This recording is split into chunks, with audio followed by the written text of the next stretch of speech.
नमस्कार विद्यार्थी मित्रांनो, आपण MPSCने जी फर्स्ट आन्सर की वेबसाईटवर उपलब्ध केलेली होती त्याप्रमाणे कोणत्या प्रश्नाचे काय आन्सर असेल ते बघत आहोत. The complementary function of D square Y by D X square plus A square Y equal to sec X is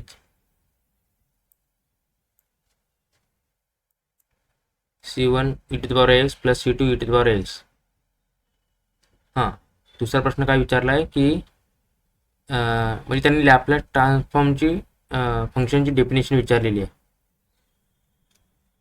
तर त्याचा उत्तर बघा, मायनस इन्फिनिटी टू प्लस इन्फिनिटीपर्यंत असते F of S is equal to E to the minus S T F of T D T. त्याचे answer standard डेफिनेशनप्रमाणे हे दिलेलं आहे.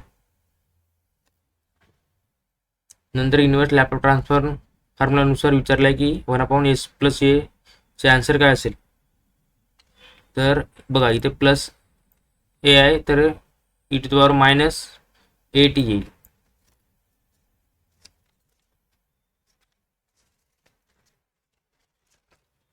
नंतर आपण बघूया क्वालिटी क्वेश्चन. आपण एक क्वालिटी क्वेश्चन सापडला याच्यामध्ये. Which among the following method is used to determine the numerically largest eigenvalue and eigenvector of a matrix? MPSC आयोगाने पॉवर मेथड याला उत्तर दिलेलं आहे. आपण थोडा खूप लांब प्रश्न होता.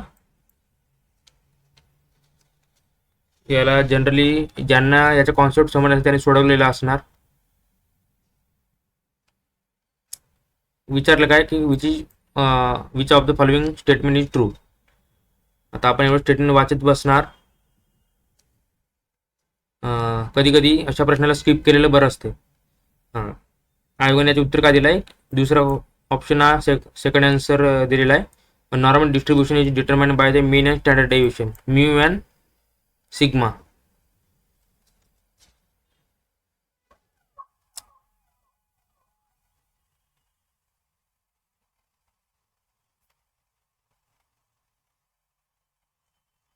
What is the main advantages of Runge-Kutta method over Euler method?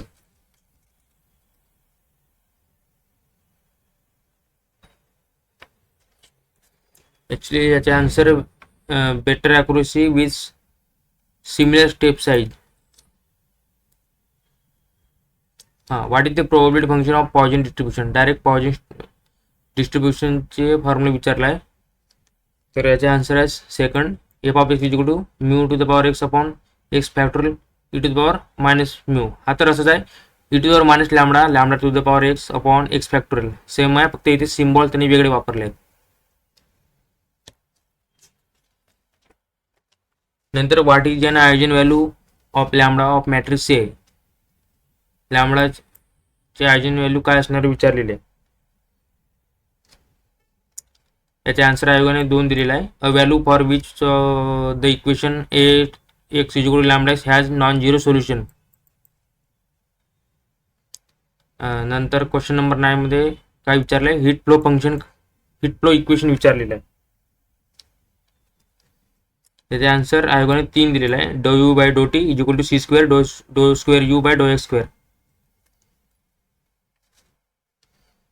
नंतर मॅथचा प्रश्न विचारला आहे. याचे डायरेक्ट क्वाड्रॅटिक इक्वेशन फॉर्म होईल आणि त्याचे 2 रूट मिळतील आणि स्टँडर्ड फॉर्म्युलाप्रमाणे ज्याचा रूट -3 येईल तेव्हा त्याचा answer C1 plus C2x e to the power 3x येईल.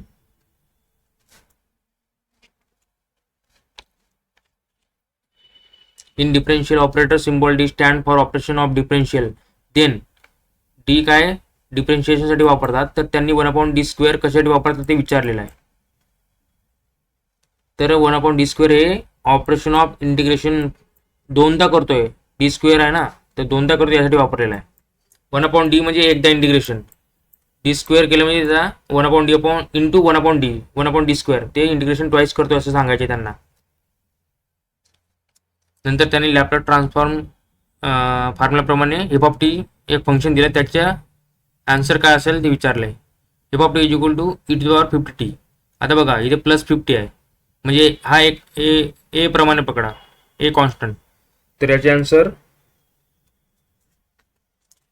1/s-50 असायला पाहिजे. आणि हे बघा कन्फ्युजिंग ऑप्शन दिलाय. हा कॉस फंक्शन असेल तेव्हा आणि साइन फंक्शन असेल तेव्हा हे वापरले जातात.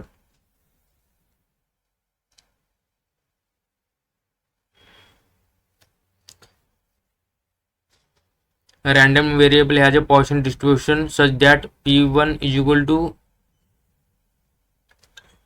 ओके, हा क्वेश्चन थोडा सोडून बघायला लागेल. याचे आन्सर आयोगाने 2 दिलेला आहे. मी विचारलाय मीन डिस्ट्रीब्युशन. त्यासाठी ह्यासाठी सोडवावं लागलं आपल्याला. e⁻λ to the power x upon x factorial. या केसमध्ये x इज इक्वल टू 1 आहे. नाही, मला पण बघावं लागेल. ठीक आहे, पुढचा प्रश्न पण आपण बघूया. याच्या त्या प्रोबॅबिलिटीचा प्रश्न विचारलेला होता.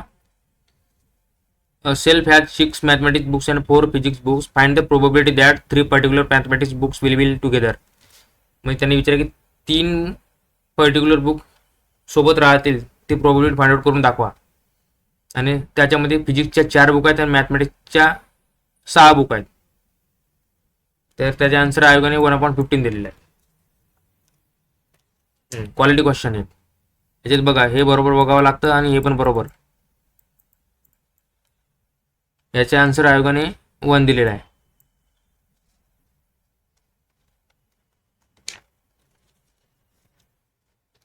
Which of the following is a correct characteristics of roller bearing compare to ball bearing of comparable size.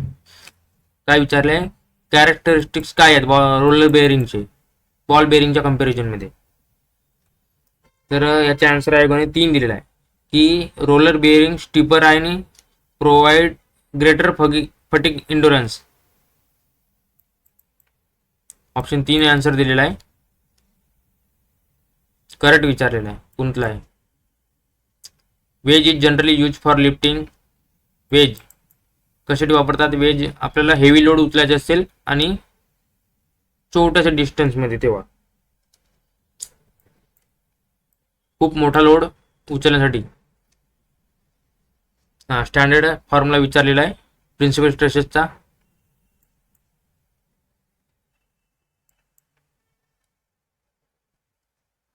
tan 2 theta p equal to tau upon sigma x minus sigma y. Answer 2 याच्यात बरोबर दिलेला आहे.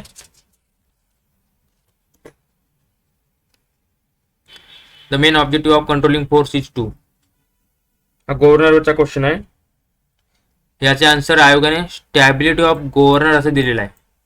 पण controlling force काय असते? A versus आरचा आपला सेन्सिटिव्हनेस काढण्यासाठी वगैरे असतो. स्टॅबिलिटी पण फाइंड आउट करतो, सेन्सिटिव्हनेस पण फॉर्म्युला त्याच्यावरून येतो.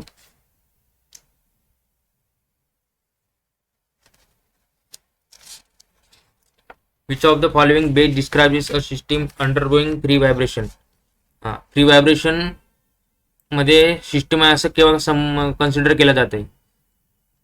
तर इथे काय लिहिलं आहे की एखादी बॉडी आहे oscillating only due to initial disturbance. म्हणजे थोडा डिस्टर्बन्स आपण रेज केलेला तर ती कंटिन्युअस फ्री व्हायब्रेशनमध्ये राहील. त्यावेळी आपण कोणता पण एक्सटर्नल फोर्स लावलेला नसतो. याचा आन्सर आयोगाने 1 दिलेला आहे. स्टँडर्ड कंडिशन आहे 3 सिलेंडरच्या. तर thickness of wall is less than 1/15 to 1/20 of its internal diameter. बरोबर आहे. 3 cylinder are subject to circumferential and longitudinal stresses. The circumferential stresses is known as hoop stresses. आयोगाने याचे आन्सर ए, बी आणि C दिलेला आहे. What is the primary cause of gyroscopic effect in vehicle like motorcycle and aeroplanes? Rotating masses. हे तर 2 कटले, मग confusion याच्यामध्ये आणि याच्यामध्ये होऊ शकतो. तरी पण तुम्ही रोटेटिंग व्हीलचा बघा अभ्यास करा. एखादी रोटेटिंग व्हील असल्यामुळे तो गायरोस्कोपिक कपल क्रिएट होतो आणि एक्सटर्नल टॉर्क क्रिएट होतो आणि त्यामुळे तो व्हील इकडे तिकडे फिरतो. सेम आपल्या शिप आणि एरोप्लेनमध्ये पण होतो, मोटरसायकलमध्ये पण सेम आहे.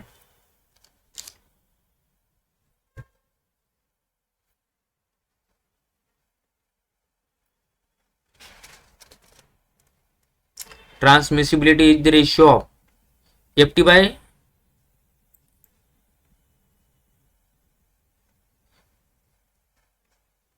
force applied to the machine to the force transmitted to the foundation.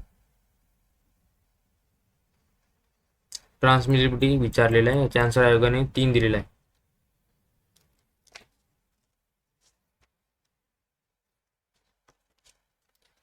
One way to reduce large acceleration and jerk in cam mechanism. Acceleration पण कमी करायचे आणि जर्क पण कमी करून घ्यायचे, तर त्या केसमध्ये काय करता येईल? आयोगाने याचा आन्सर 2 दिलेला आहे. यूज लार्जर कॅम वापरायला सांगितलेलं आहे. Reverted gear train is use in simple lathe where back gear is use to give a slow speed to the chuck. Back gear आपण मेकॅनिझम वापरतो कशासाठी? तर चकला स्लो स्पीडमध्ये फिरवण्यासाठी पण. What is the primary characteristics of fatigue failure. Fatigue फेल्युअरचे characteristic काय आहे? तर मटेरियल सडनली फेल होतो. Material fail suddenly at stress lower than its ultimate tensile strain under fluctuating load. The critical speed of rotating shaft depends on mass, stiffness and m, k and e. मास वर, stiffness वर आणि eccentricity वर depend करतो असं आयोगाने म्हटलेलं आहे. Answer याचे 4 दिलेला आहे. What is the primary reason for considering only half of the torque transmitted when analyzing forces acting on each kinetic key? Each kinetic key. Half आपण टॉर्क का कन्सिडर करतो while analyzing forces विचारलेला आहे, तर त्याचा आन्सर असा आहे की torque is equally shared by 2 keys. म्हणजे जो पण का टी टॉर्क आहे तो 2 कीवर शेअर देऊन T/2 कन्सिडर करतात अनालायझिंग करण्यासाठी पर्टिक्युलर कीची.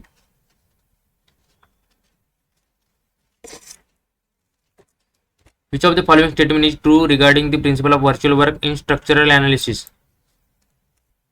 याचे आन्सर आयोगाने 3 दिलेला आहे. It requires only equilibrium and compatibility conditions to be satisfied.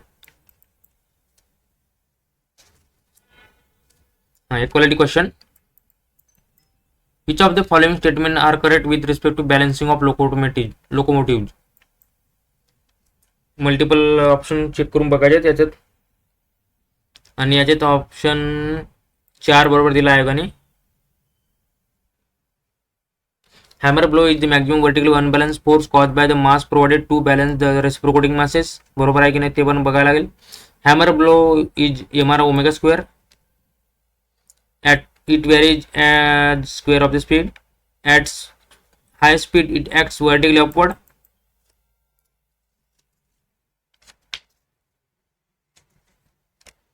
The overall efficiency in of power screw is given by which of the following formula? Output torque by input torque, output work by input work. त्याप्रमाणे याचा answer पहिला आहे. एवढा torque लागतो सरकम्फरन्सच्या याच्यामध्ये आणि W/L एवढा load उचलला जाईल. हा बघा, useful work done divide by torque input. Efficiency is equal to useful work done upon torque input in 1 revolution. 2 पायास एवढा डिस्टन्स कव्हर होईल 1 रिव्होल्यूशन मध्ये. When frictional force help to apply the brake is set to be. बघा, फ्रिक्शनल फोर्समुळे जर break apply करायला help होत असेल तर त्या ब्रेकला self energising, specifically partial self energising brakes असं म्हटलं जाते. आयोगाने याचे आन्सर 1 दिलेला आहे. With respect to worm gear which of the following statement is correct? It is use for high speed reduction. बरोबर आहे. Speed reduction is as high as 100:1. बरोबर. The operation is smooth and silent. हा पण बरोबर आहे. Transmission efficiency is high as compare to with other type of gear drive. नाही, transmission efficiency ही हाय नाही आहे. तर जिथे जिथे डी आहे ते चुकीचं आहे. हे 2 ऑप्शन चूक झाले आणि 3 ऑप्शन बरोबर आहे का नाही ते बघायसाठी एकदा हा चांगल्याने वाचायला लागेल. The operation is smooth and silent बरोबर असणार आहे की हो. वॉर्म गिअरच्या केसबद्दल तसं बरोबर आहे. तर ऑप्शन A, B आणि C बरोबर आहे. नंतरचा प्रश्न, which of the following statement best describe the load sharing behaviour in an bolted joint when bolt preloaded is lost. Preloaded केलेला बोल्ट लॉस्ट केला तर त्या केसमध्ये लोड शेअरिंग कसा होत होते ते त्याच्याबद्दल त्यांनी विचारलेलं आहे. तर इथे आयोगाने याचा आन्सर सेकंड दिला आहे. इथे असं बोलते की one bolt initially carries the load until yielding distribute share and bearing among others. एक बोल्ट लोड कॅरी करत राहील. The area of vibration isolation start when transmissibility is less than unity and omega y upon omega n is greater than √2. याचे standard formula आहेत ते वाचून घ्या. Select incorrect type of frictional clutch. Frictional clutch बद्दल विचारलेलं आहे. Incorrect कोणता याच्यामधला? Answer आयोगाने 4 नन दिलेला आहे.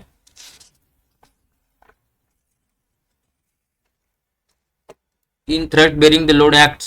कशामध्ये? थ्रस्ट बेरिंग मध्ये विचारले आहे. थ्रस्ट बेरिंग मध्ये load acts along the axis of rotation. आयोगाने आन्सर 1 दिलेला आहे. In which of type of machine are plywood most commonly use. Most commonly use विचारलेला आहे. प्लायवूड कोणत्या टाईपच्या मशीनमध्ये खूप वेळा वापरल्या जातात. ॲप्लिकेशन विचारलेलं आहे प्लायवूडचं. तर machines operating in steady state condition. याचा आन्सर आयोगाने 4 दिलेला आहे.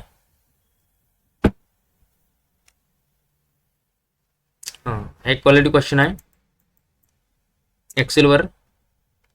The velocity ratio of differentials wheel and axle with D as a diameter of effort wheel and D1 and D2 as diameter of larger and smaller axle respectively is.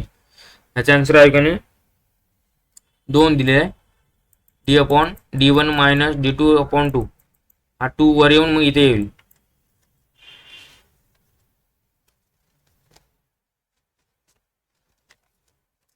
Direct formula base question आलेला आहे. 2 shaft A आणि B made of same material आहे. Diameter of shaft is twice that of shaft B. DA is twice of DB. The power transmitted by the shaft A will be. विचारलं तर टॉर्कचा formula वापरा. TA is equal to TB. त्या दोघांचे formula इथे लिहा आणि त्याचा आन्सर मग 3 येतो 8 times. Torque direct property D cube येऊन जातो इथे.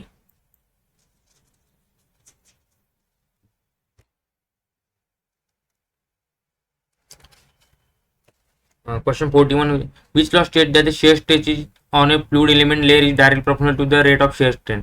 Tau is direct proportional to shear strain. Stress direct proportional to shear stress directly proportional to rate of shear strain. असं कोणत्या फॉर्म्युल्यामध्ये कोणत्या लॉ मध्ये म्हटलेलं आहे? तर न्यूटन लॉ ऑफ विस्कोसिटी. आता इथे कन्फ्युजन होऊ शकतो. हे 2 तर नाही आहेत. मग आता स्पेसिफिक विस्कोसिटी आहे का विस्कोसिटी ते बघा. तर आपल्याला माहिती आहे की आपण न्यूटन लॉ ऑफ विस्कोसिटी शिकलेलं आहे. तर तेच याचे answer. Gauge pressure at a point is equal to. Gauge pressure विचारलेलं आहे. इथे प्लस आहे इथे मायनस आहे. त्याचे आन्सर आयोगाने 2 दिला आहे. Absolute pressure minus atmospheric pressure. The total pressure on a plane surface immerse in static mass of fluid is act in the direction. कोणत्या डायरेक्शनला ॲक्ट करेल तो? जो पण प्लेन सरफेस आहे नॉर्मलला ॲक्ट होईल. Normal to the plane surface. पाण्यामध्ये जर प्लेट असली तर.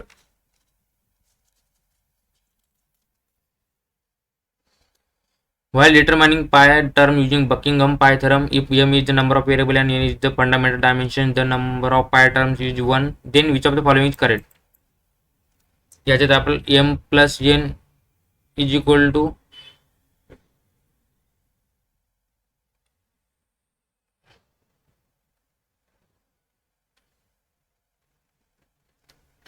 याचा आन्सर आयोगाने दिलेला आहे. Pi terms is equal to m minus n आहे. आता काय आयोगाने विचारले की नंबर ऑफ पाय टर्म्स किती दिला? 1 दिला आहे. तर 1 इथे केला आपण पुट. m मायनस n आहे. तर हा n इकडे घेतला तर m is equal to n plus 1. तर आन्सर 4 येईल. Which of the following statement is correct with respect to incompressible flow? Incompressible flow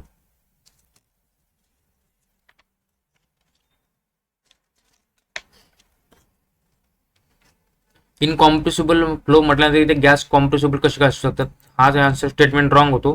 तर इथे 2 रॉंग झाले. तर लिक्विड इनकॉम्प्रेसिबल आहेत का, हो आहेत. तर मग ए, बी आणि डी हे याचे आन्सर दिलेले आहे गणित.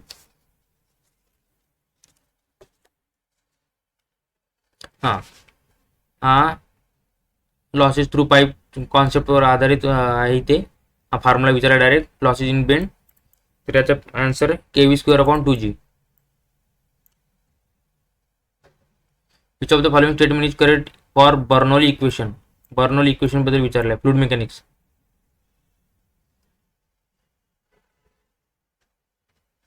याचे आन्सर आयोगाने दोन्ही दिलेला आहे. If flow is irrotational then the same Bernoulli equation is applicable to the all points in flow. बरोबर आहे. For rotational flow the Bernoulli equation is applicable for a particular streamline. आपण बरोबर आहे. हा हीट एक्सचेंजरचा क्वेश्चन आहे.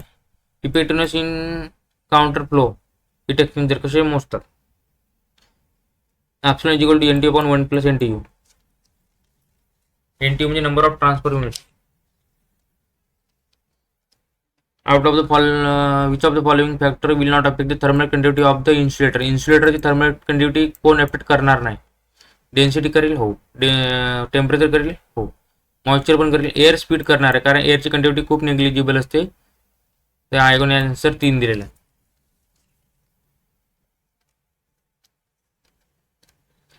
Temperature variation with time विचारलेला आहे.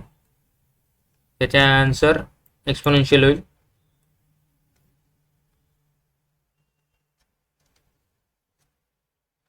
Lumped capacitor method can be used for which of the following condition. Biot number is equal to HLC/K, which is should be less than equal to 0.1.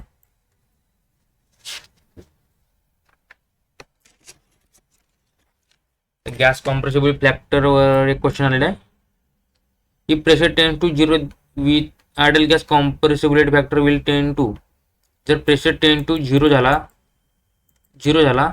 तर जेटवर काय effect पडेल, जेडवर, ते विचारलेलं आहे.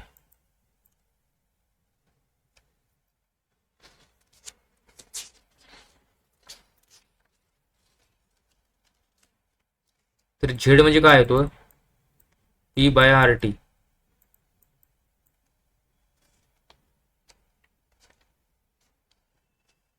याचे answer आयोगाने युनिट दिलेला आहे.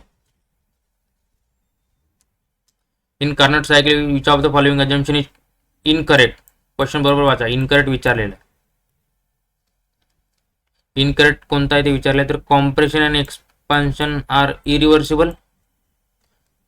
हे चुकीचं आहे. आन्सर डी दिलेला आहे. वर्किंग मीडियम परफेक्ट गॅस हा बरोबर आहे. The transfer of heat loss no effect not affect the temperature of source and sink. बरोबर अजम्पशन मध्ये. The piston moving in cylinder does not develop any friction during the motion. बरोबर.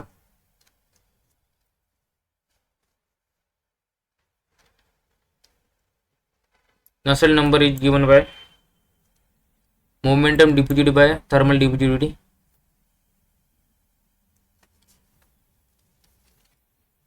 अ system which consist of single phase is term as. Single phase आहे. System बद्दल विचारले, त्याची definition आहे close system, open system.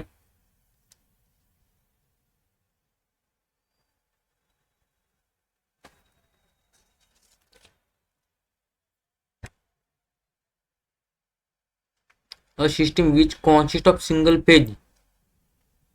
Single phase असं काही नाही. याचे answer none of the ball. Open system मध्ये मास आणि एनर्जी एक्सचेंज होते. क्लोज सिस्टीम मध्ये फक्त एनर्जी एक्सचेंज होते. हेट्रोजेनिक सिस्टीम मध्ये मल्टिपल फेजेस असतात. होमोजेनिक सिस्टीम मध्ये सिंगल फेज असणार.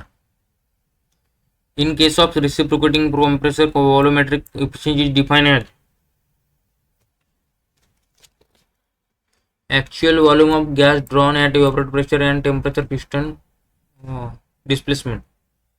Actual volume of gas drawn at evaporator pressure and temperature divided by piston displacement.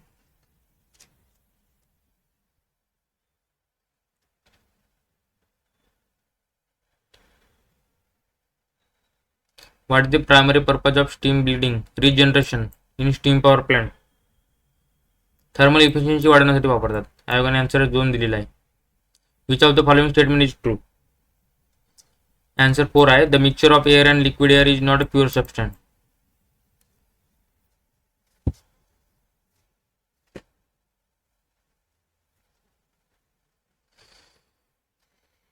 The ratio of pressure, temperature and specific volume of a real gas is to the corresponding critical values are called reduced properties. The gas compressor is a device in which work is done on the gas to raise its pressure and density with appreciable increase in its pressure मध्ये जर आपण raise केलं तर त्याच्या डेन्सिटीमध्ये पण increment होईल. Gas कॉम्प्रेसरचा हा application आहे का असं विचारलेलं आहे.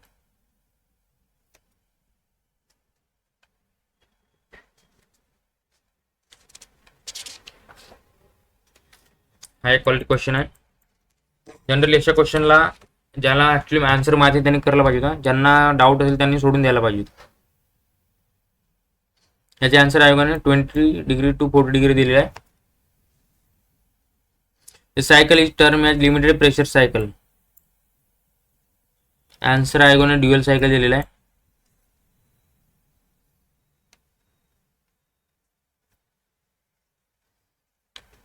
करंट इंजिन इफिशियन्सी फॉर्म्युला वापरल्यानंतर याचे आन्सर 50% इफिशियन्सी येतो. सिग्मा हीट फंक्शन एक चांगला क्वेश्चन आहे. Sigma heat function is the constant along constant WBT line. आयोगाने आन्सर 4 दिलेला आहे. With reference to unit of representation which of the following statement is incorrect. Incorrect statement विचारलेलं तर actually हा तर चुकला आहे दुसऱ्या नंबरचे. याच्यात काय होते की किती 1 टन ऑफ आईस प्रोड्यूस किती होतो 24 तासामध्ये 0 डिग्री सेल्सिअसवर. 24 तासामध्ये 0 डिग्रीवर असताना किती 1 टन ऑफ आईस तयार करण्यासाठी जी पण आपण एनर्जी इनपुट देतो रिप्रेझेंट इफेक्ट जो पण जनरेट होतो त्याला unit of refrigeration 1 ton of refrigeration म्हणतात. बाकी तिन्ही डेफिनेशन बरोबर आहेत. Relation between hydraulic efficiency, mechanical efficiency and overall efficiency काय आहे? याचा स्टँडर्ड फॉर्म्युला आहे. Overall efficiency equal to mechanical efficiency and hydraulic efficiency. Sensible heat factor. Sensible heat factor upon latent heat factor plus sensible heat factor म्हणजे तेच total heat factor. तर याचे answer 3 असेल.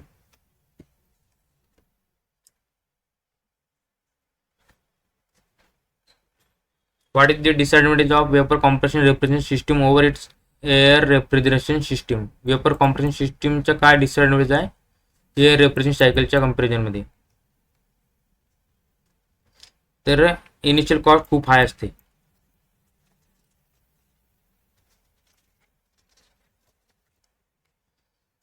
Gas turbine works on Brayton cycle. Operating character curve of a turbine means.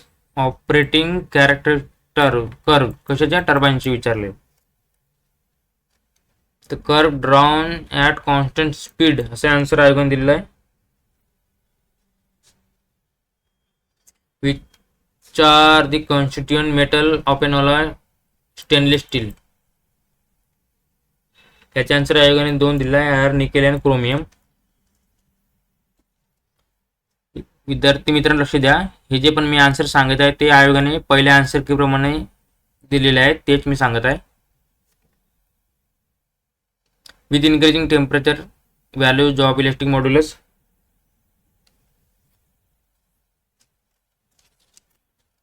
काय म्हटलं आहे? With increasing temperature values of electric modulus, tensile yield strain and ductility या तिघांवर काय फरक पडतोय ते विचारलेलं आहे. तर बघा यंग्स मॉड्युलस तर कमी होईल, टेन्साइल यील्ड स्ट्रेन पण कमी होईल, डक्टिलिटी वाढेल.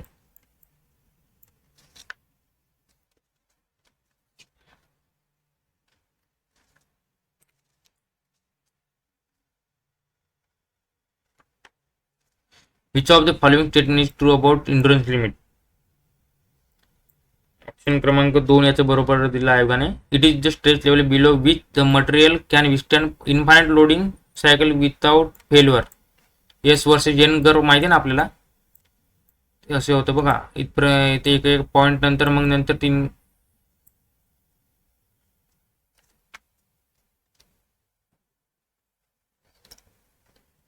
A fusion weld between two dissimilar metal can be possible only when they have metallurgical solubility, which feature differentiate soldering from brazing in stainless steel application. याचे answer आयोगाने 3 दिलेले आहे. Soldering generally uses lower temperature and tin base alloy.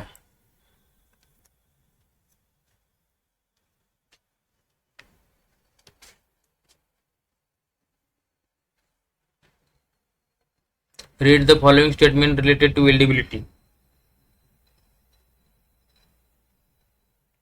Weldability बद्दल विचारलेलं आहे.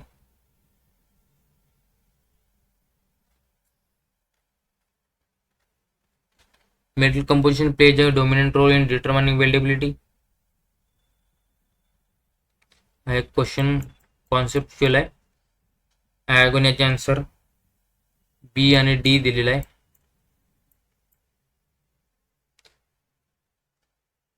Which of the following are not correct विचारलेलं आहे.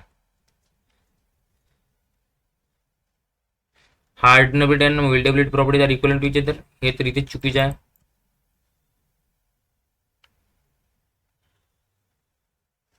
Plain carbon steel containing more than 0.25% of carbon have best weldability. चुकीचे आहे. कमी असेल तेव्हा वेल्डेबिलिटी चांगली राहील.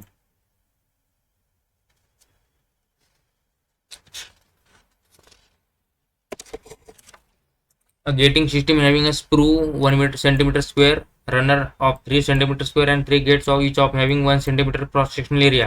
What is its gating ratio? याचा आन्सर 1:3:3 दिलेला आहे. In deep drawing, a flat metal sheet is converted into cup shaped article. असं.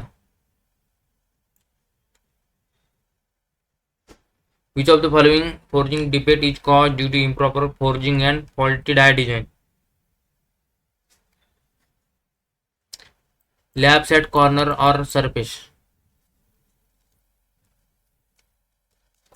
बेसिक डेफिनेशन विचारले लेजरची.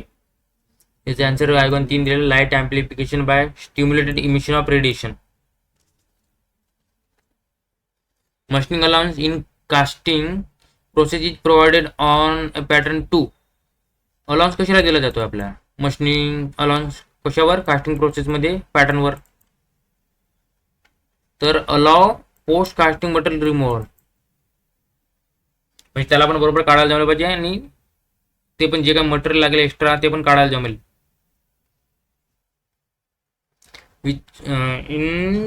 in medium alloys tool steel chromium and molybdenum are added to increase.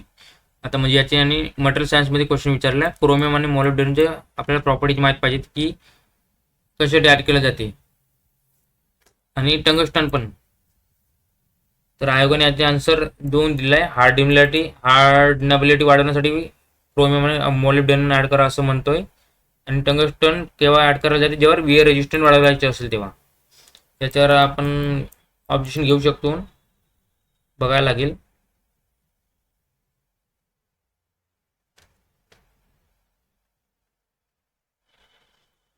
Which of the following is not the difference between capstan and turret latte.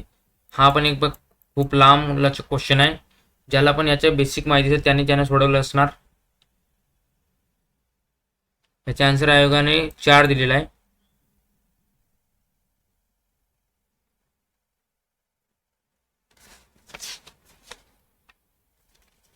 Which among the following is true for cutting cost? Cutting cost बद्दल कोणत्या गोष्टी खरं ते विचारलेलं आहे. The cutting cost per piece depend on the time of the tool actually cutting. हा बरोबर. In proportion to total cost, cutting cost is small in small job shops. आपण बरोबर आहे. याचा आन्सर आयोगाने 4 दिलेला आहे. In turning operation of machining, speed is defined as. Speed विचारलेला आहे.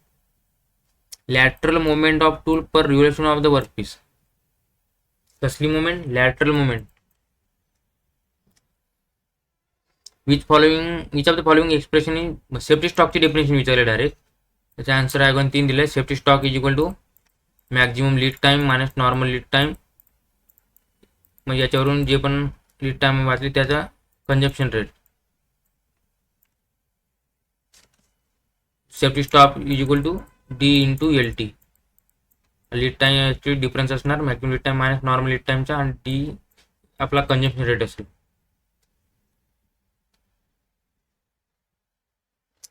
Which of the following is incorrect. Limited फिशच्या जे आपण बेसिक डेफिनेशन आहे त्याच्यामध्ये त्यांनी आता एक याच्यामधलं कोणतं इनकरेक्ट आहे ते विचारलं आहे. आयोगाने आन्सर 4 दिला आहे. Under which category does an autocollimator fall. बघा ऑटोकोलिमेटरचं अप्लिकेशन माहीत असायला पाहिजे होतं, ते स्टेटमेंट बरोबर आलं असतं. ऑटोकोलिमेटर कशासाठी वापरला जातो. प्रायमरी फंक्शन काय त्याचे तर device for precise optical angle measurement.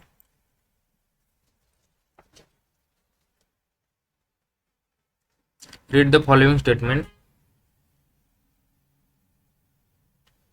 याचे आन्सर काय विचारलं आहे. Which of the above are not included as the decisions required for capacity planning. Capacity planning करून घ्यायची त्याच्यात कोणत्या गोष्टी लागणार नाही. कॅपॅसिटी प्लॅनिंग करतोय आपण. Investing a new type of machine to manufacture a new project design. Material requirement planning.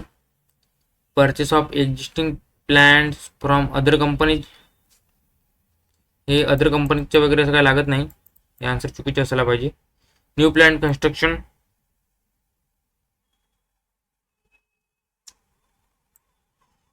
हो विचार करावा लागेल. त्याचे आन्सर आयोगाने बी दिलेला आहे चुकीचं.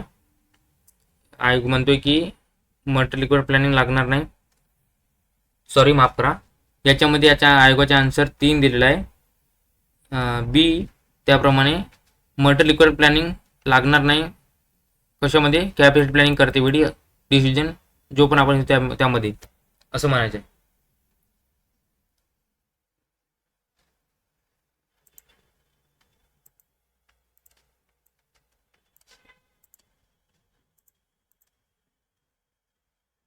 पुढचा प्रश्न आपण बघूया.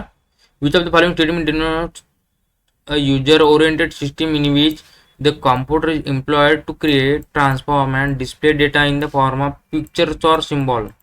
आता आपच्या मॅन्युफॅक्चरिंग टेक्नॉलॉजी कॅड कॅम मधला प्रश्न आहे.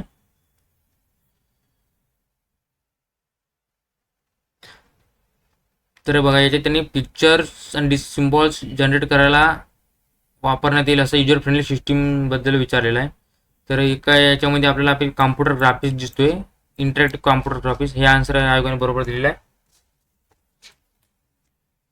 Group technology in CAD/CAM is most likely to use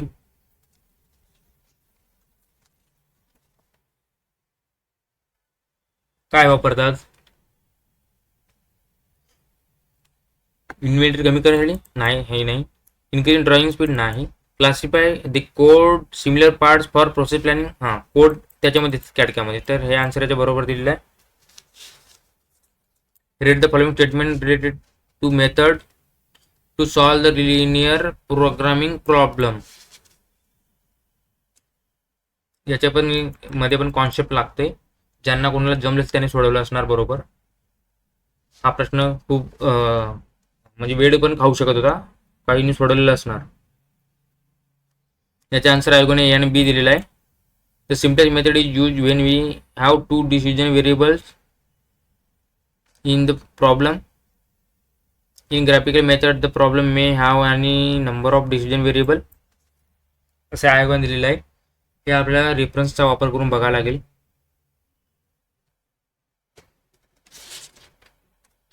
If a network constructed on the basis of jobs or activity is called as CPM.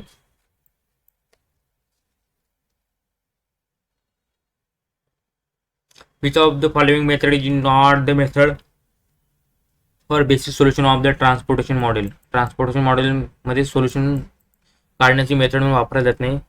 मशीनिंगचं order काढण्यासाठी वापरतात हंगेरियन मेथड.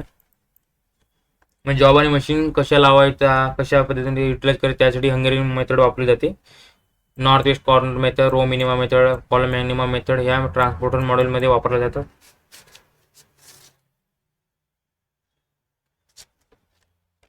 हा एक conceptual question आहे.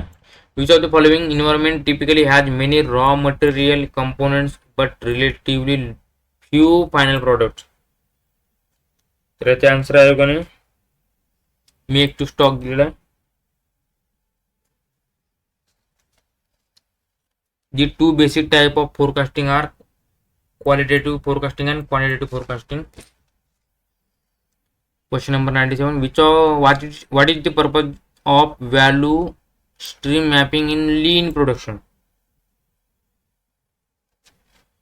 To map and analyze all activities, inventory and information flows in just-in-time system. What can be done with excess capacity when demand is below production capability? Use time for non-production activity like training and maintenance. Which type of inventory helps different production and operation work independently despite having different capacities? याचे answer आहे कोणी, decoupling inventory असं दिलेलं आहे. Obsolescence and spoilage are both examples of.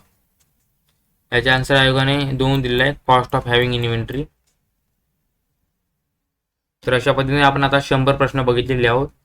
याच्यामध्ये काय काय क्वेश्चनवर विद्यार्थ्यांना ऑब्जेक्शन घ्यावे असं वाटलेलं असणार, त्यांनी लवकरात लवकर आयोगाच्या पोर्टलवर जाऊन 29 डिसेंबरच्या तारखेच्या आत आपले ऑब्जेक्शन तुम्ही टाकू शकता. रेफरन्सचे पण बरोबर कॉपीज वगैरे लावा. आणि तुम्हाला काही प्रश्न वगैरे असल्यास तुम्ही कमेंटमध्ये करू शकता. आणि ह्या चॅनलला सबस्क्राईब करा आणि